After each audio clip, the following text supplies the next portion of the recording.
ಒಬ್ಬ ವ್ಯಕ್ತಿಗೆ ಸಾಯಲು ಸುಪ್ರೀಂ ಕೋರ್ಟ್ ಅನುಮತಿ ನೀಡಿದ್ರೆ ಹೇಗಿರುತ್ತೆ? ಹೌದು, ಇದೇ ಮೊದಲ ಬಾರಿ ಭಾರತದಲ್ಲಿ ಅಂತಹ ಒಂದು ನಿರ್ಧಾರಕ್ಕೆ ಅನುಮತಿ ನೀಡಲಾಗಿದೆ.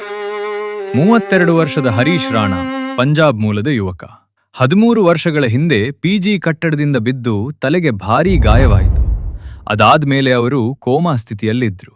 ದೆಹಲಿಯ ಆಸ್ಪತ್ರೆಯಲ್ಲಿ 13 ವರ್ಷಗಳ ಕಾಲ ಲೈಫ್ ಸಪೋರ್ಟ್ ಮೇಲೆ ಚಿಕಿತ್ಸೆ ನಡೀತಿತ್ತು.